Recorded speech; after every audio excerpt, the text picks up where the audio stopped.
Peter. Yeah. What time are we going to meet for coffee in the morning? Yeah. Yeah, okay.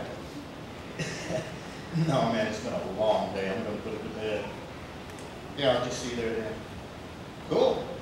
All right. Bye.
When you can attack entire nations with war, famine, and disease, all power will be yours, Master.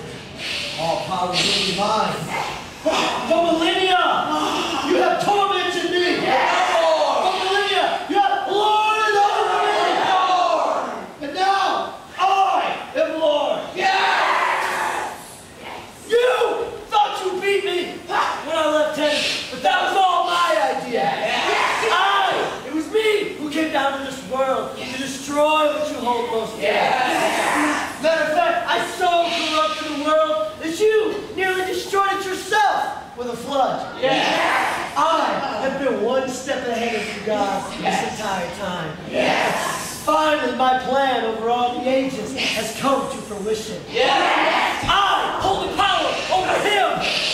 I tricked you and delivered your own son into my very hands. I have power. I hold the keys to death, hell, and the grave.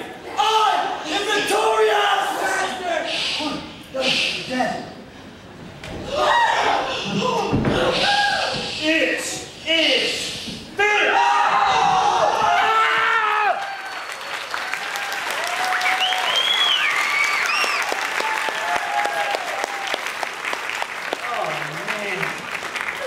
What a dream.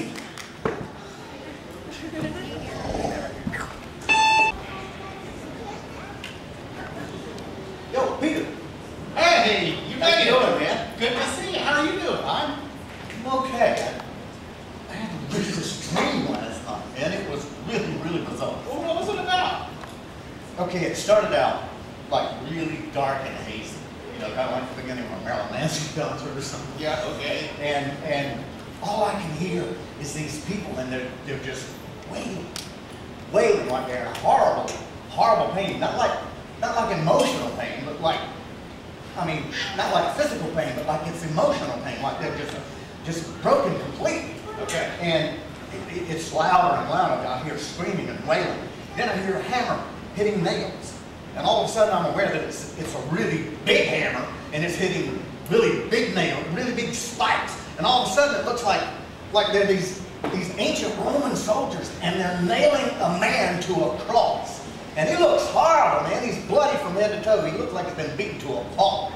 And all of a sudden, the guy on the cross is up on a hill, and the cross is standing up, and he's got two guys on crosses beside him. Okay? So while that's going on, there's something else going on over here. You know how dreams are, man. They're all over the place. You know, they don't make sense.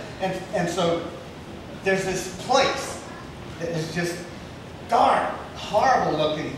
I mean, if there's a hell, that's got to be what it looks like. Okay? And there are these guys down there that look like just evil, horrible, devil-looking people, you know? But there's like one main guy, one head guy. You can tell by the way everyone interacts with him and reacts to him, like he is the head dog. And he's got these keys he's waving around. And they're like celebrating that he's got these keys. Okay? And they're just getting all down. All of a sudden, everything up here goes black. It blacks completely out, and then there's this gigantic earthquake. I mean, like the whole planet is shaking. It's so big. And then these guys are getting down, and all the things that are wrong in the world, like violence and hatred and addiction and all these horrible things that are in the world. These guys down there are like, that's my job. That's what I do. I'm going to go do that all over the earth. Like they're happy about it. And then it got real weird. The guy who had been in the middle on the cross, all bloody, he walks into where these guys are having a party. And the head guys, you know, waving the keys around, and they're just going wild, man. You know, have you ever been to spring break in Daytona or anything? It's like that, but a lot more. Okay? And so this guy who was on the cross walks in, and he just snatches those keys away from that guy, and they all freak completely out and fall down. And that's when I woke up. It's got to be the weirdest dream I ever had in my life. Wow, I mean, that's really incredible. Look, let's go inside, meet up with the others, get some coffee, and we'll talk about this some more. Okay. Great. I didn't sleep. I can't sleep. Morning. Morning for you. I will have a grande caramel macchiato. For you, sir? Making an espresso, like sugar. All right, be right up. come here. What? That guy was in my dream. What? That guy was in my dream, and this is so breaking in a break. Look, maybe you should have got deep in. Look, why don't you come over and sit down? I'll get the coffee and just calm down, okay? Hey, everybody. Sorry we're late. We finally made it. Y'all remember Don? Good to see you. He had an incredible dream last night. Tell them all about it. They'll want to hear it. This is what. Hey, how are you?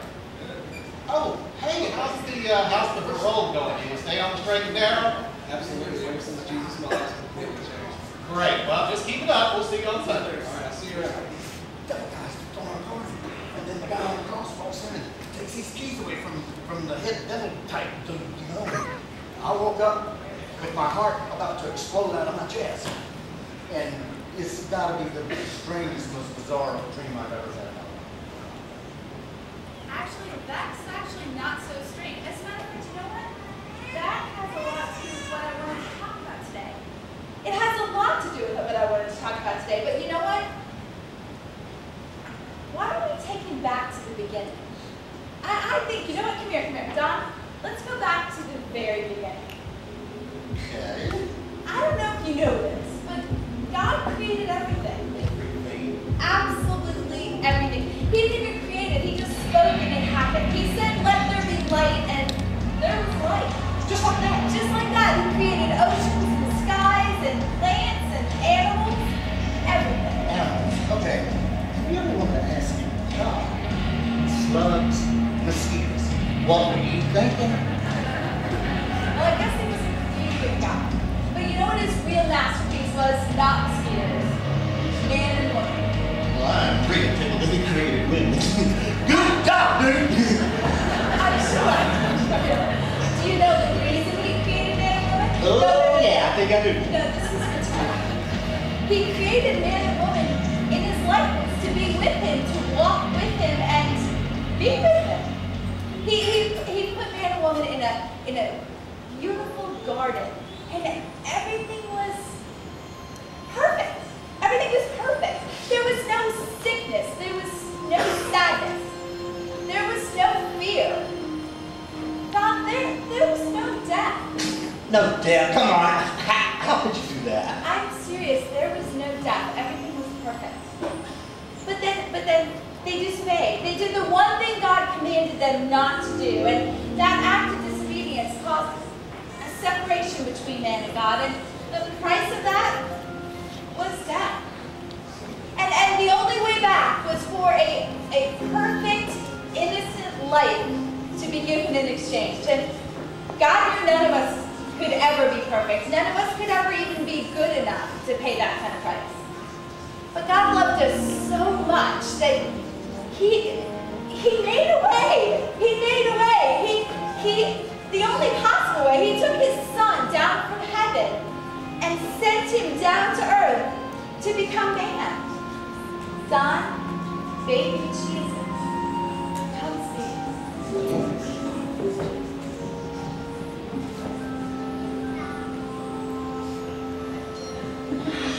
He's the one who holds the stars, who made the heavens and the earth, made the day 1,000 years, created with His word.